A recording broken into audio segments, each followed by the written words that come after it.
kalau bulan ini atau bulan Dzulhijjah ini kan, betul, Pak. atau disebut juga dengan bulan haji, Bulan kan, haji, ya. betul. Bulan haji. Pasti kita mengingat kembali kisah keteladanan dari Nabi Ibrahim alaihissalam dengan Nabi Ismail.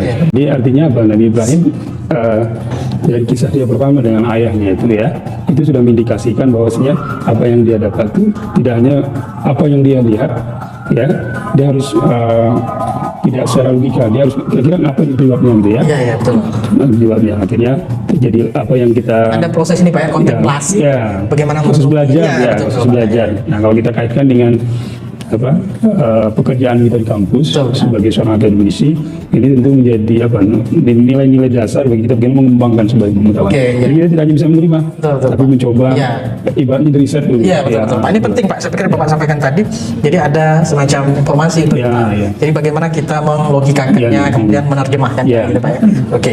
Kemudian setelah berkeluarga, Nabi Ibrahim ini juga memiliki anak nama Ismail. Ya, Ismail ini sebuah anak yang cukup ditunggu-tunggu. Karena usia karena usia beliau kan, usia beliau dengan Ibu Siti Hajar ya. Siti Hajar. Kita lihat di sini apa yang diterima oleh Nabi Ibrahim, semacam mimpi lah gitu ya, mimpi.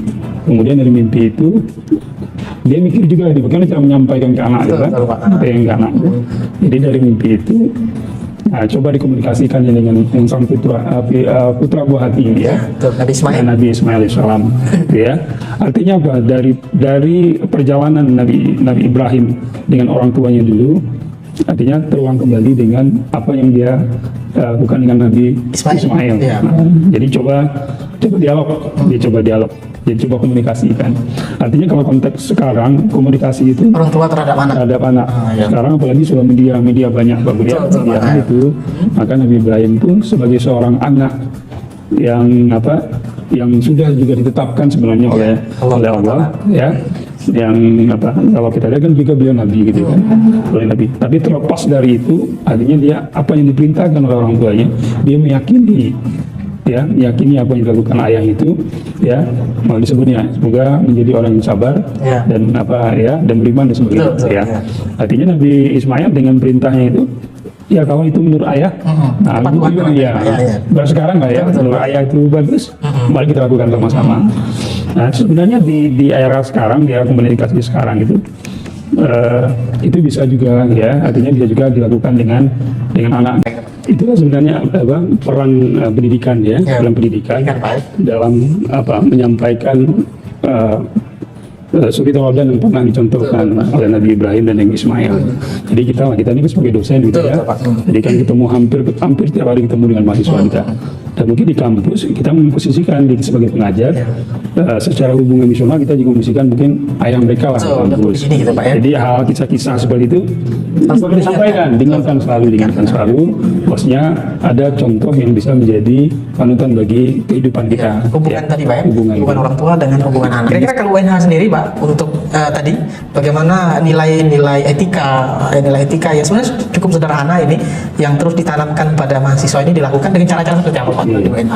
Mungkin ini menarik, mungkin siapa tahu ini, karena kita lihat ini banyak juga calon mahasiswa baru Pak yang mau mendaftar ke kampus kita gitu. Artinya kita ada penanaman proses pembelajaran penanaman etika yang berbeda, mungkin sedikit berbeda di kampus lain melakukan. Nah, kita juga melakukan itu ya, Pak, untuk menyiapkan calon-calon mahasiswa baru kita nih Pak. Nah, jadi apa yang ditanyakan Pak Bul tadi ya, artinya bagaimana orang tua mempersiapkan pendidikan formal lah ya, ibaratnya kan pendidikan formal ya. Kalau pendidikan non formal bisa saja itu dilakukan oleh mahasiswa sendiri di lingkungannya, di luar kampus atau di luar sekolah ya, kemudian di luar di rumah nanti ada lagi lingkungan masyarakatnya. Nah, jadi untuk persiapan tentang pendidikan formal, UNH siap menerima siap menerima. Yang kita siapkan. Kita siap menerima untuk pendidikan untuk peningkatan SDM Jambi di UNH. Jadi di UNH itu ada 5 prodi Pak. Ya, 5 prodi Pak. Ini saya pikir sangat cocok Pak ya, di dalam penanam jiwa kepemimpinannya ada di sana, Iya. Pak ya. Kemudian teknologinya juga Iya. di sana, WNH ya. Agak apalah komplit ya. Komplit Pak ya, alhamdulillah ya komplit ya. Jadi ya acara kita hari ini pun ini ada di bagian prodi ilmu komunikasi. Komunikasi ya. Jadi untuk di Pispol ya. Gitu. ya, alhamdulillah.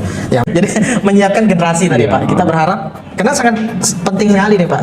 Peran orang tua, peran anak gitu kan. Artinya yang disampaikan oleh Pak Rektor ini perlu diketahui oleh sahabat UNH sekalian bahwa kampus UNH juga siap untuk apa tadi Pak ya, menguatkan pendidikan karakter ya, Iya. pendidikan karakter terhadap mahasiswa-mahasiswa, terutama tadi menyiapkan dia bukan hanya dibekali ilmu teknologi, kita ada fakultas Pilkom, bukan hanya dibekali dalam ilmu kepemimpinan mungkin di Visipol dan sebagainya, termasuk public speaking gitu ya, tapi juga karakter tadi Pak ya. Iya. Kita ingin mencontoh Nabi Ismail tadi Pak ya, terhadap orang tuanya, mencontoh mungkin peran guru terhadap muridnya gitu. Apa yang dilakukan oleh Nabi Ibrahim dengan Nabi Ismail itu kan berdampak sendiri terhadap pribadinya sendiri. Betul, betul, kan? Pak. Iya, iya. Artinya apa? Dia mungkin dalam benaknya lah, mungkin dalam pemikirannya apa yang dia lakukan, perintah untuk memotong itu mungkin secara awam terlakukan gitu kan. Betul, betul. Tapi Allah sudah Diganti mempersiapkan istilahnya, Pak, dia, ya, diganti. Artinya apa?